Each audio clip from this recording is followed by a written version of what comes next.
All righty, here we go. Moving on into chapter 2, doing some good algebra now. And we start out basic with some things you've done already, and then we go in deeper, more challenging kind of stuff. So away we go. Take out your notes. Chapter 2, section 1 is all about solving one-step equations. Okay, we take little baby steps and dive deeper all the time. All righty? Get ready, here we go. Learning target for today. I can, and it's basically very similar to your heading of the section today. I can solve one-step equations. Equations. There you go. And really today we're just focusing on ones where you need to add and subtract as your single step. And here's the deal. Now, I'm going to try to give you some numbers that aren't quite so nice, but really, I'm after the process. That's what I want you to do, okay? I want you to focus on the process. You have to show your work, and I want to train you that way because eventually the numbers get icky and more complicated, and I need to see what you're thinking, how you're thinking, and that's the point, even if you can do it in your head. Go. So you've got a couple of vocabulary terms. The first one is equation. All right, so what is an equation? Well, it's, you know what? It's kind of like language arts in the sense that it's a sentence. Specifically, it's a type of math sentence or statement. And the kicker is you have to have an equal sign. You have something on the left side, some sort of expression. It might be just one single variable, one single number, or it could be a rather long and involved expression of some sort. Then you have an equal sign, and then you have another expression on the other side, okay? Two expressions that are equivalent or have the same value as the other one, okay? So that's what an equation is. Now we're going to talk about solution, all right? In math, a solution is basically some sort of value for a variable that makes the equation true. It works. You have success, okay? As we start out, there might only be one solution, but realize the higher up you get in math, sometimes you have more than one solution. So here we go. Okay, so let's take a look at these and tell me, is this just an expression or is it an equation? Look at this first one, 12x minus 8. What do you think? This one is an expression. There's no equal sign. Look at that guy. Aha, that one is an equation. Right there, that's the key. Look at this one. That is just an expression, specifically a numerical expression. This one is algebraic because I see a variable. This one's just numeric. Now you actually have an equation, okay? Because I see the equal sign. So I'm going to try to be very, very clear on my terminology and be much more proper about it so that you see and note the difference. Now, what's the deal with these equations? Well, an equation is something that's in balance, okay?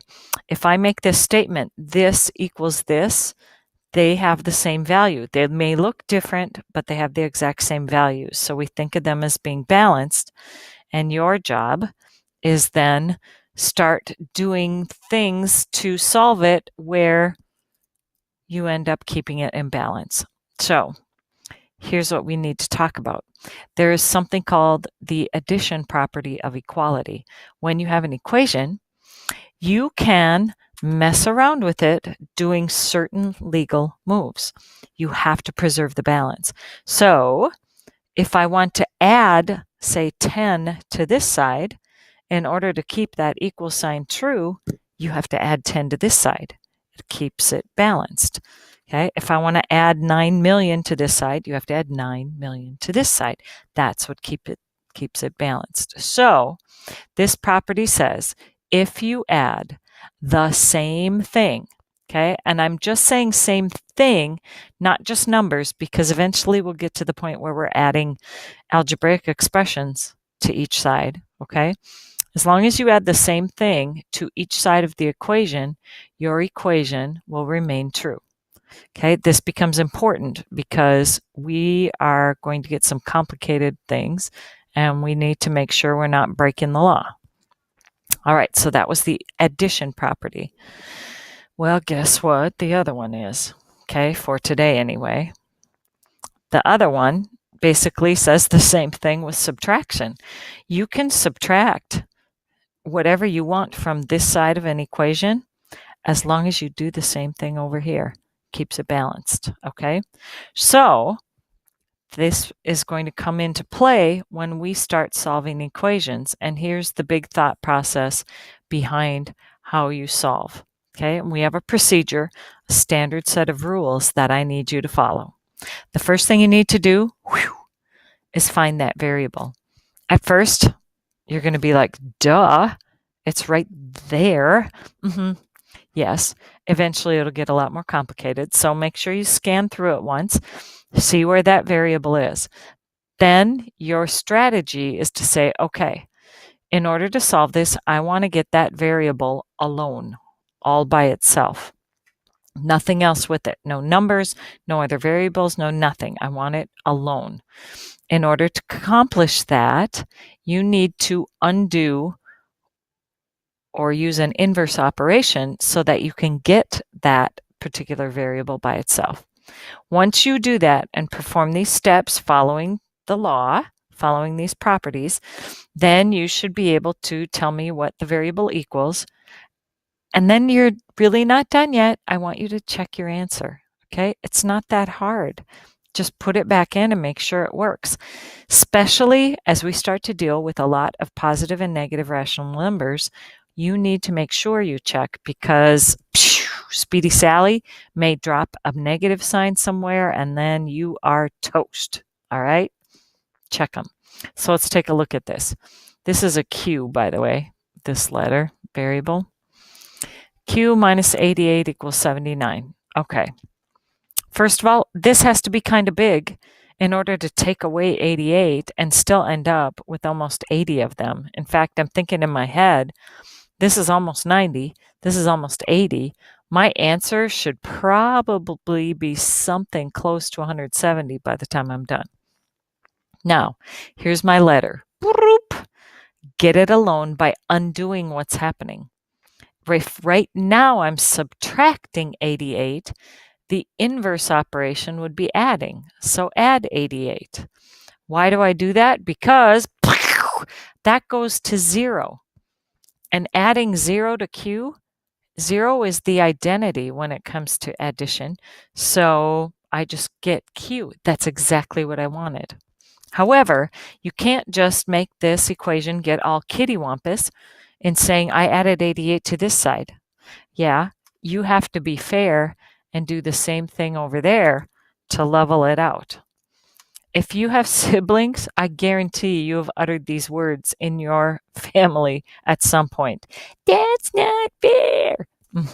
You're absolutely right. Okay? Life's not fair. Add these up. I get 167. Boom chaka-looka. I was looking up there. My answer makes sense. Come down and do a quick check. That means take 167 back in the original problem and say 167 minus 88 and figure that out. You'd have to borrow or make that 17, make this 15. I get 70, 79. Yeah, it checks out, okay? But go ahead and do that to make sure you didn't have a little moment, okay? All right, look at this one. Ew. M minus negative 15 equals 37. All right, right away, granted, it's like 5 o'clock at night and my brain hurts, but when I see minus a negative, already I'm just sensing, oh man, slow down because I'm going to mix something up here.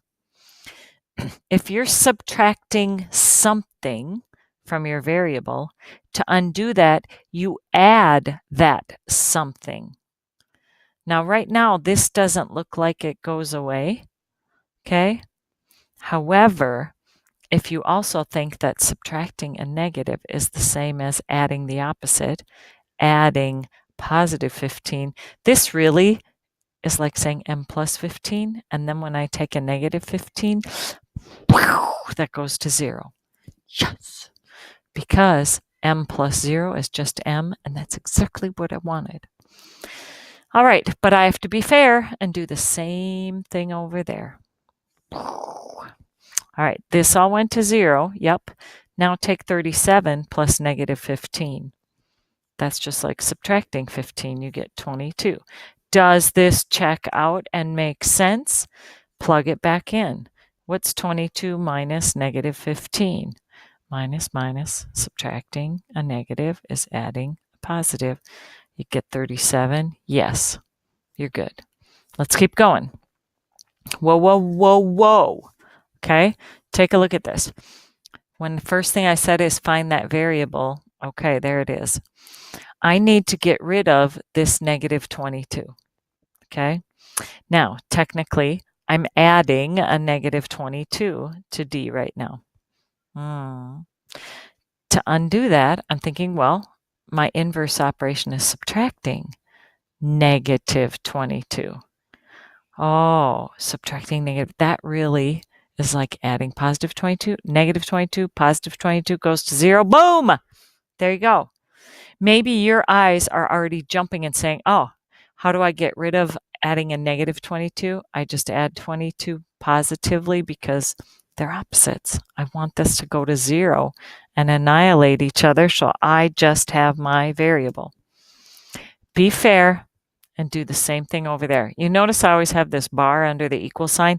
That's because when these get more complicated, you are going to be tempted to add them and on the same side of the equal sign. No, don't do that.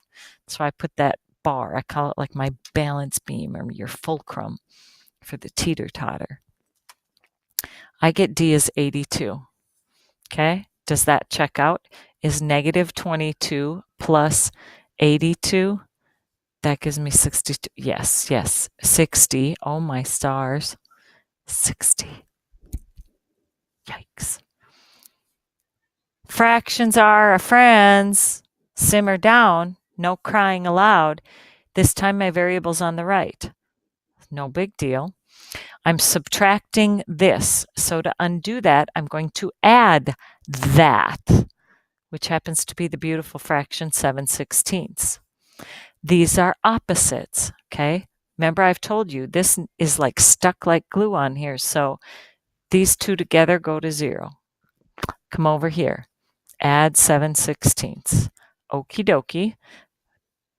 The right-hand side, I just have Z. Yes, I put that little hash mark in there because sometimes I'm sloppy. I can't tell the difference between my Z's and my 2's. 5/16 and 7/16 is 12/16. Oh, hang on. Not in simplest form. Okay, let's clean that up a little bit. I know that both of these have a factor of 4 in them. See, in the olden days, let's take a little detour here. In the olden days, my teachers made us write the fractions this way. Break it up in a factored form. 12 is 4 times 3.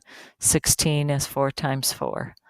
4 divided by 4 is 1, and that's how you end up with 3/4. Today, we pretty much just tell you it's perfectly fine to divide both your numerator and denominator by the same thing because 4 over 4 is 1. When you divide by 1, the value does not change. That's why this is legal. Okay, there you go. Check it. I will probably go back to 12/16 to check this because when I look back at my original equation, I said 12/16 minus 7/16. I wanted a common denominator to check it. Makes it easier. Boom. There you go. Okay. Yay. Oh. Slow down, Speedy Sally, because your eyeballs kind of want to play a trick here. Okay. All right. Here's my variable. Here's my equal sign. Whatever I do on one side, I have to do on the other to keep it fair. Right now, I'm adding this. So my brain tells me to undo that by subtracting this. but subtracting -5 is basically the same as adding 5, okay? If you can jump right to this step and say, hey, that's -5. If I add 5, that goes to 0. K plus 0 is just K. There you go. Fine. Be fair and do the same thing over there.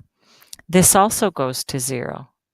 So I'm saying that the solution to this equation is for K having a value of 0. What's 0 plus -5? -5, check. There you go. Okay? Be careful. All right? Slow down. Show your work. Copy the problems. You're getting a lot of time to do this, so make sure you do so. Okay? And as always, good luck. Check your answers. And may the force be with you.